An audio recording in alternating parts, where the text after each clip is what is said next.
Hey everybody, what is going on? Hexlex here. I've got another Master Duel video for you today. So today we're going to be taking yet another look at live twin sprites, or twin sprite, however you want to refer to it as. I definitely wanted to come back and revisit this deck because I just have, and I've talked about this in other videos, I just have so little experience with this deck overall, both playing with and against it. It's funny because I'll see like people you know, on like the Discord or the subreddit or whatever, kind of complaining about how often they run into this deck and how annoying it is to get Scythe locked all the time. I just have not seen this deck at all. Like, again, I haven't played against it, like, at all. I don't think, oh god, I'm assuredly jinxing myself by saying this, but I'm pretty sure I have not gotten Scythe locked, like, since Sprites have released. So I definitely want to come back to this deck just to, like, really get a better evaluation of its power level, because I just don't have the personal experience with it. Like, of course, you know, I like to look to and generally trust like the statistics that we see, you know, coming in from decks submitted to Master Duel meta, and those would indicate that Twin Spright is, you know, a tier 2 deck, as I thought on my tier list. But again, I just have so little like personal experience with it that I just don't like have that personal confirmation. So I guess I kind of more or less just wanted that. I'm like, wanted to play this deck more to be like, this deck is as good as I think it is, right? And it is. Yeah, I definitely have to say this deck is as good as I think it is, which is to say, very. Another reason I had to come back to this deck, as you may or may not have noticed, is I managed to pull myself a Royal Iblee. So it's like, well, you can't not, right? I've actually seen a lot of people say that Iblee is not like necessarily optimal in this deck, and I am actually kind of inclined to agree. I could definitely see cutting Iblee without too much trouble, just because like it's a decent extra lock, but it's definitely not as good as Scythe, just because like it can more easily be removed from the field, not only just by being used for a link summon, but your opponent can also just like turn it into attack mode, run it into your monster, and then make their plays on main phase too.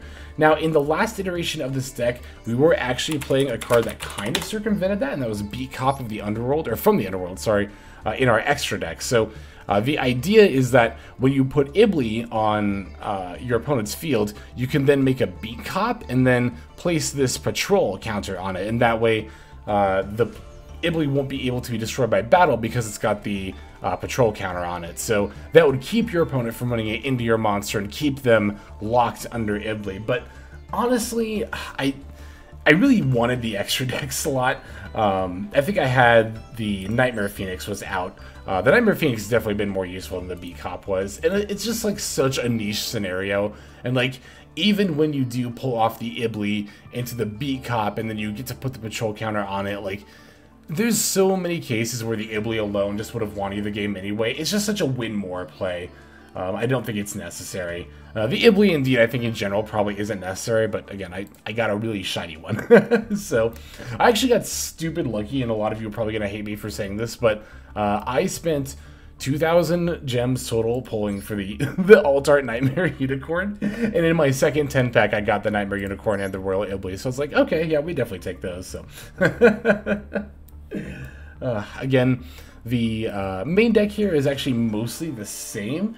I try to remember if I had Ghost Ogres last time. I don't think I did. I think I had Ghost Bells instead, but Ghost Ogre I think is definitely a decent, at least a decent bit more useful than Ghost Bell in this current meta for obviously being able to destroy and then prevent the effects of both Gigantic Spright and Runic Fountain, among many, many cards. So definitely going to test these out here. Plus, I haven't really tested Ghost Ogre in like many decks in general since Spright came out, so I kind of want to get a feel for how I liked Ghost Ogre as a tech in general this format. I'm trying to remember too, were we on triple attack last time? I think we were. We're definitely on the same layout for live twin monsters. I have actually kind of been thinking about putting in a third live twin Ki-Sikil, just because having the turn 1 live twin is so important. You don't necessarily need that many like copies of live twins in this kind of like style of deck, but I think it's still nice to have a lot of options. So I guess the main change I'm kind of thinking about doing right now, or like a change I probably would do if I hadn't pulled a Royal one, is I probably just would have taken out the Iblee and put in a third live twin Ki-Sikil. But I think either is fine. I think running Iblee or not is fine. Like Iblee might not necessarily be optimal, but I don't necessarily think it's unoptimal either. Like, I think you could make an argument either way, but I just personally, again, have so little like personal experience with this deck that I don't feel like I can necessarily make a solid case for not putting in Iblee. I just know I've seen a lot of people who are definitely more experienced with the deck than me say that you don't need the Iblee. So let's see here. I think that's pretty much everything I wanted to say about this build. Yeah, so let's go ahead and break it down card by card, and then we'll look at some gameplay. So we are on 3 Maxx, 1 Nightmare Corruptor Iblee, 2 Live Twin Ki-Sikil, 3 Live Twin Lil-la, 1 Live Twin Ki-Sikil Frost, 3 Spright Blue, 3 Spright Jet, 1 Spright Red, 1 Spright Carrot, 2 Ghost Ogre and Snow Rabbit, 3 Ash Blossom and Joyous Spring, 1 Artifact Schythe, 1 Nibiru the Primal Being, 3 Triple Tactics Talent, 1 Secret Password, 2 Live Twin Sunny Snitch, 2 Called by the Grave, 1 Crossout Designator, 2 Spright Starter, 1 Spright Smashers, and then 3 Infant Permanents. That'll round out the main deck there. For the extra deck, we're on 1 Sky Cavalry Centuria, 1 Onibimaru Soulsweeper, 2 Gigantic Spright, 1 Divine Arsenal AA-ZEUS Sky Thunder, 1 Knightmare Phoenix, 1 Artifact Dagda, 2 Evil Twin Ki-Sikil, 2 Evil Twin Lil-la, 2 Spright Elf, 1 Knightmare Unicorn, and then finally 1 Evil Twins Trouble Sunny. It's going to round out the list there. Now let's take a look at these games. Alright, our first game here is up against some sort of Eldritch Stun deck. It's playing like Thunder King. It's also 49 cards. I don't know. It's playing Reasonings too. I honestly don't know what's going on here, but in any case, we're going to start off here with a few Live Twins and a Sunny Snitch, so a bit of a redundant hand, but not a bad one by any means. During the last time I showed this deck off, I didn't really get to show off any clean lines into Artifact Schythe or Iblee, so I would definitely like to do both this time around. Indeed, we will. So this is the combo line that we're going to use to go into an Artifact Schythe block. Basically, I'm going to start with Lil-la into the Ki-Sikil Frost, but rather than going into our Live Twins, we're going to go actually first into Gigantic Spright. You want to generally go for your Spright stuff before your Evil Twins, because the Evil Twins, when they special summon a monster from the graveyard, you can only special summon Fiend monsters from the extra deck for the rest of the turn. So we definitely want to get our Gigantic and Elf online before that. So we'll do Spright plays and then Evil Twin plays. Alright, so yep, we're going to get the Jet and then the Starter there. That's off of the Blue. The Blue, of course, came from the Gigantic. Now we're actually going to go into Dagda and then use the Starter. We can then use Dagda as Chain Link 2, and this is how we're setting up the Scythe here. And you do want to get specifically Spright Starter for this play off of the Jet, so that way you can activate it and then chain Dagda's effect. But now I'll just put a Carrot into the rotation to maybe bring back later. But for now, we're just going to go for Spright Elf. Going to use Elf's effect to bring back that Ki-Sikil Frost. And now that we've summoned all the Spright monsters we need to, now we can start summoning the Evil Twin monsters. So gonna, of course, start with the Evil Twin Ki-Sikil, and then go for the Lil-la, sack those off, and then bring back the Lil-la. Lil-la is gonna let us bring back the Evil Twin Ki-Sikil, and then that will allow us to draw an extra card. Now, this is going to look really weird, but I'm actually linking these two off for a second Evil Twin Ki-Sikil. You might be thinking, well, what's the point of that? You already had one on the field. Yes, we already had one on the field, but I actually want one on the field, and specifically while I have a Lil-la in the graveyard. This is how we're going to pop the Scythe and establish the extra deck lock. During our opponent's turn, we get to use the Ki-Sikil to bring back the Lil-la. That's going to let us pop the Artifact Schythe. We could also actually use the Spright Elf, but we do need to control a Ki-Sikil monster when it's special summoned in order to destroy a card. So that's also why we need the Evil Twin Ki-Sikil in play. Alright, so then we'll just set the Imperm and then pass back to our opponent. So yeah, that's like the one card combo to establish a Scythe lock there. Oh yes, we'll also want to do Spright Elf as Chain Link 1 because that way we can get back our Carrot as early as possible as well. Yep, now I'm going to use Lil-la and pop this Artifact Schythe, bring it back. I really should have put it in the zone where it's protected from targeting by Spright Elf, but it doesn't really matter either way. It honestly didn't matter either way because our opponent's not on a deck that uses their extra deck, so... And I saw these reasonings, and I saw just my opponent had an obviously above 40 card deck, and I thought my opponent was going to be some kind of like grass deck, and I was like, oh cool, I'm glad I got off the Scythe block, but Nope, they are not grass at all, because again, they're on 49 cards. They're on just Eldritch and a bunch of anti-meta stuff, so definitely not the most ideal setup, especially to go out of our way to make Artifact Schythe, but you know, it happens, and it's not the end of the world. Not by any means. I definitely think we still have very good board state here. I'm just going to start by going into Trouble Sunny, and then turning my stuff to attack mode. I maybe could have put more damage on board. I actually thought I had enough for lethal, but I kind of don't here. Maybe I didn't have enough for lethal. I mean, realistically, into all this background, there's no real way I really had lethal this turn either way, but I could have maybe still just put a little more damage on board. Either way, though, definitely going to want to negate that Scarlet Sanguine for sure. And then when my Trouble Sunny is getting threatened by the Elder entity here, I can just go ahead and break it apart back into Ki-Sikil and Lil-la. The Lil-la effect will allow me to destroy the Eldritch, and then I can just battle with my monsters anyway. So, yeah, not lethal, but I do represent, what is this, 5,400 damage on board here, so that's pretty nice. Drawing this call by is super nice as well, and I don't have to worry about that Eldritch coming back. Indeed, between like the call by and the starter and the imperm and the stuff and the carrot, I'm not really particularly scared about losing this game anymore. I'll starter for the red to get a little bit more damage in play. My opponent actually had an evenly, which greatly surprised me here. We're definitely keeping the Lil-la to bring back the Ki-Sikil from graveyard. Looking at the rest of what I banished, I didn't actually totally forgot that I was going to be able to keep 2 cards here. I'm used to only keeping 1, but because my opponent has a face down card, I could have actually kept the second card. I really should have kept the carrot. Definitely should have actually kept the Spright Carrot here. But I do still get to use the graveyard effect of Trouble Sunny, sending the Lil-la from the field to the graveyard to get rid of my opponent's last back row.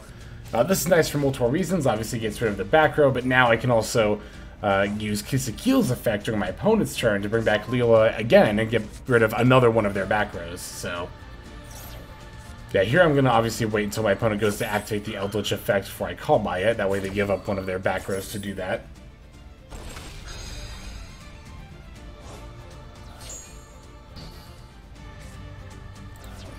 And then, yeah, then as my opponent goes to end their turn, I'm just going to bring back the Lil-la, pop the back row, and then we're all good.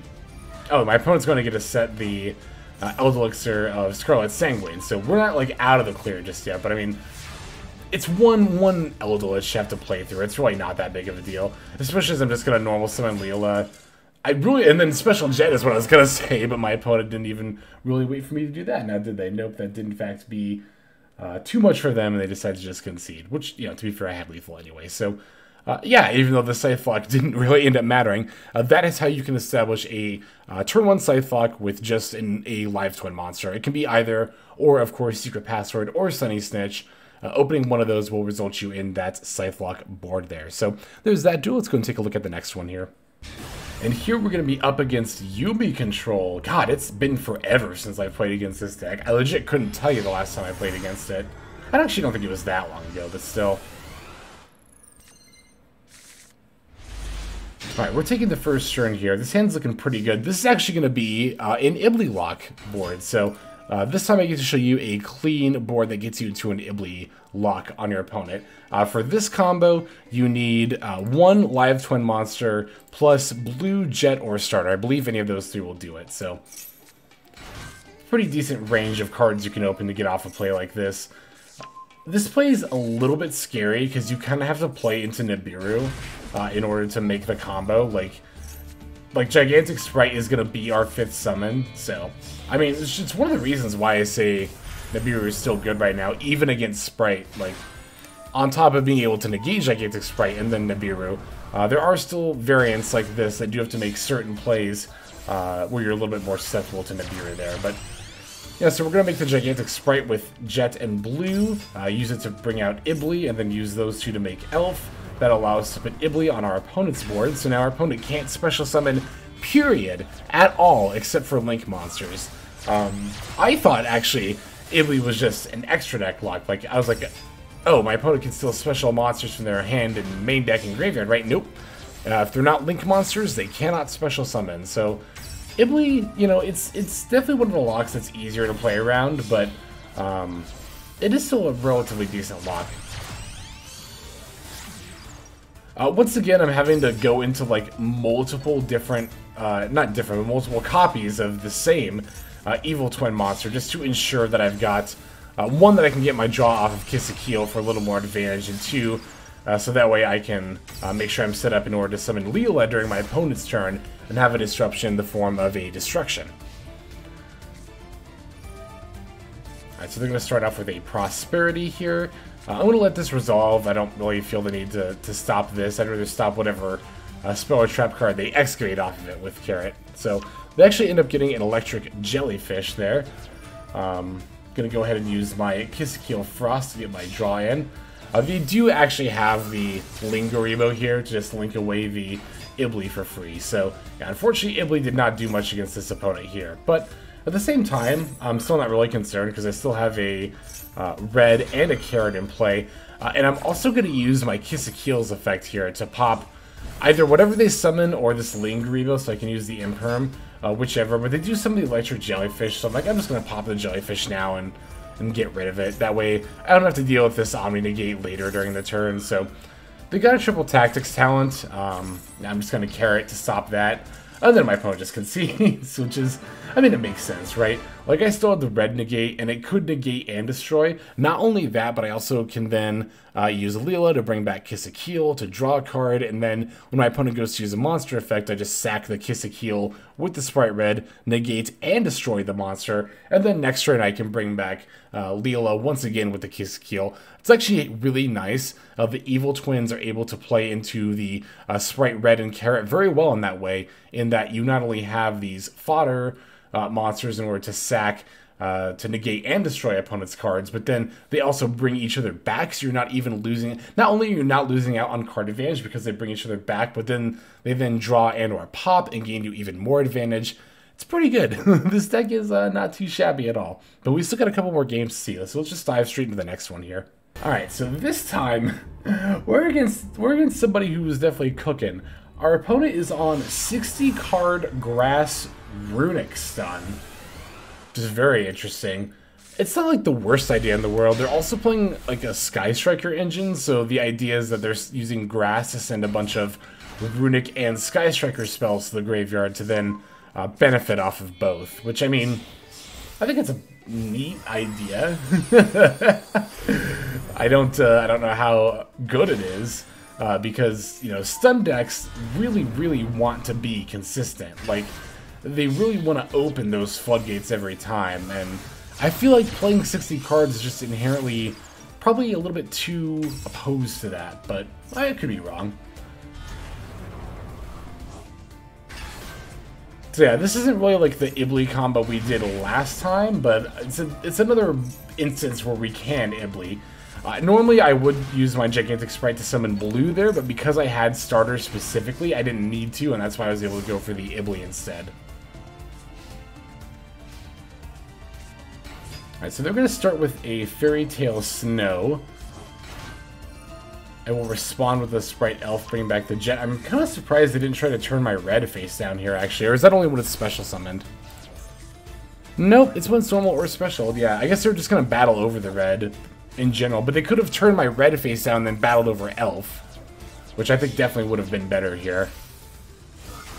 Yeah, so they get to link away the Iblee, but that's fine. They're going to go for Barricade Board Blocker. I didn't know if they needed the Link 2 body here to keep comboing or not, so I just decided to fire off the Ghost Ogre. I mean, when I saw their Grass Mills, I was like, okay, yeah, this is definitely not like a combo deck, but again, at the same time, I was like, maybe they'll Link climb into something with this.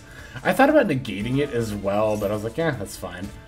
Opponent plays 1 Day for Peace, which, like, if anyone wants to know what my least favorite card in the game is, it's probably this card right here. Because, like, if your opponent's playing 1 Day of Peace, they're never not on some bullshit. And then it's like, you have to have this knowledge of, like, cool, okay, so I can't end the game on my next turn. So it's like, ugh, it just drags the duel out. So, if you're wondering what one of my least favorite cards in Yu-Gi-Oh! Is, 1 Day of Peace absolutely is one of them. So opponent gets to do a nice little maneuver here where they are actually going to get rid of my Spright Elf by taking it with the Widow Anchor, sacking it from Mecha Modules, and then they get to reset the Widow Anchor with the Mecha module. So that's definitely not a bad little play on my opponent's part there, but I do still have the overwhelming card advantage, and I was going to say this Carrot draw is really nice, but I also had not only Starter, but very easy access to Gigantic Spright, so I really didn't need it. Here, I decided I'm just going to force this Widow Anchor before it does something like actually devastating to me. I'll just summon the Knightmare Phoenix and, again, just force them to chain it. I don't care if they take the Phoenix, I don't need it for anything this turn, just because I can't do any battle damage, so it's not like I'm going to be winning this turn anyway, but that's fine, we can just win on our next turn. It would be a lot more annoying if our opponent was, like, you know, had about equal kind of board and hand size that we do, but given that we're far enough ahead that it's like, yeah, this is fine. Alright, so our opponent's going to Fairy Tale Snow. I'll chain Maxx to see if I can get a draw. I don't really suspect this Maxx is going to be too useful outside of this play anyway.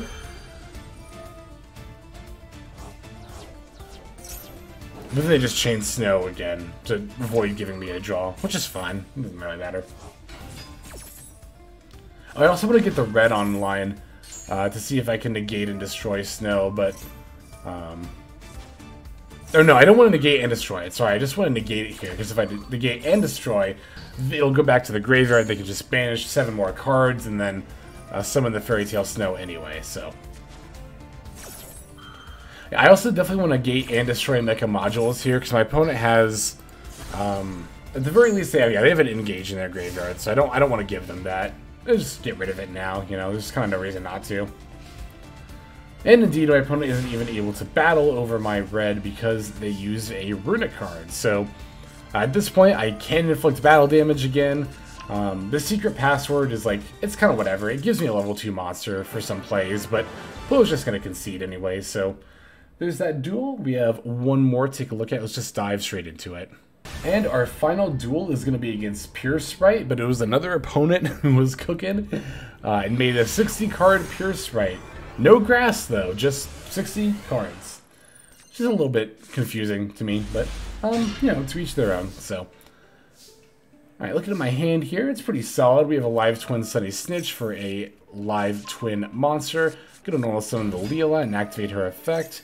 Opponent's got a Maxx, but thankfully I've got the Ash Blossom in hand, so opening Ash Blossom and Cross, that's nice. I don't even hate opening Artifact Schythe, because, like, yeah, it's like, oh, you can just Dagda for it, so you don't need to open it, but at the same time, not having to go for Dagda also can potentially open you up to some more plays as well. I'm actually going to go for the Iblee here on top of this having the Scythe in my hand, which is almost assuredly unnecessary, but, you know, it's like...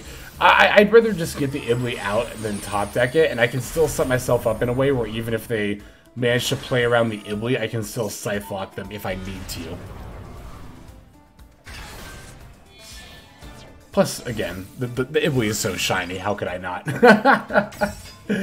No, yeah, that is something where it's like, okay, I'm definitely letting the fact that this Iblee is royal affect my gameplay, which is not good. You should not be doing that, but, it's like... It's fine. It's fine. It's fine.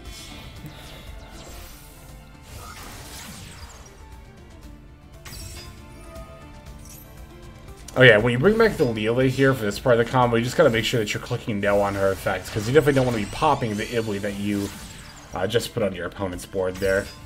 And again, we're going through all of our Evil Twin Extra Deck monsters on turn 1, so I can get a draw off the Ki-Sikil and then still have the ability to bring back the Lil-la during my opponent's turn. It's a little bit extra. If you think the game's going to go long, you should probably not be doing that and probably just be saving your Evil Twins, but I think it's fine as well. So yeah, like I said, even if my opponent manages to play around Iblee, I would have been able to. I would have been able to go for the Lil-la had my opponent not Dark Ruin no more. It's kind of amazing that my opponent drew that in a deck of 60 cards, but yeah, again, you know, whatever. It's actually not that huge of a deal, especially because I've got the Spright Smashers here. Basically, I'm just going to wait for my opponent to summon out this, add this Dark Beckoning Beast, but before they can summon it, I'm going to flip up Spright Smashers and banish this Dark Beckoning Beast. Now, this way, my opponent will be able to summon this one in hand. They've already used their normal summon, and they can't really special summon anything because they have Iblee in play, and I know that an average Pure Spright extra deck is not going to have a way to link summon using only Iblee, so they'd have to be playing pretty much Lingeribo for that. They do get to, however, as I mentioned during the profile, turn Iblee into attack mode and battle it into my monsters, and then they get to make some amount of plays. So, yeah, I mean, there is, like, ways to play around Iblee. And, yeah, maybe Beat Cop would have been useful there. But as you can see, it really wouldn't have been anyway because our opponent was disrupted enough that, like, you know, they didn't have plays. They had to pass back to me. I definitely had plays. And the duel is just more than likely, very much more than likely, going to go in my favor anyway. So there is that game. Hopefully you enjoyed all of those duels there. Let's just go and move now to our outro. Alright everybody, thank you so much for watching all the way to the very end of the video like this. That means a whole lot to me. Not just personally, but it's also a great way of supporting the channel as well. If you're interested in supporting the channel in other means, you can of course feel free to comment and or subscribe right here on YouTube. I'm always looking to the comments section. You guys leave some pretty awesome feedback as far as like constructive criticism goes when it comes to deck building, gameplay, channel content, all that stuff. So feel free to leave your opinion down there. I will be sure to take a look at that there. And then subscribing is going to be the best way to get notifications of when these videos drop. That does happen every day, by the way, so if you're looking for daily Master Duel content, you've come to the right place. And there are more places where you can get some daily Master Duel content. If you check out the description below, follow the top link over to my Patreon page. There for just $5 a month, which is as much as you pay for a booster pack. You'll find a lot more value than a pack full of filler over there. We've got some previews for content upcoming here on the channel. We've got some exclusive games that are only posted over on Patreon over there. We've got some Q&As, and then you can also have your name featured in this lovely credit sequence where I thank all of the people who are helping contribute over there on Patreon. It's a huge support to the channel, and it really means a lot as well. So thank you everyone who is donating that is featured here on screen. And again, you know, it's not just a pure donation. You do get some more daily Master Duel content over there just for being a part of the Patreon. But I think that's about all the time that I have for today's video. Once again, I just want to thank you so very much for sticking all the way to the end of the video. Again, it just means a lot as I do put a decent amount of work into getting these videos out every single day. But that's about all the time that I've got for now. So without further ado, this is X-Lex. I'm signing out, and I hope you have a fantastic day.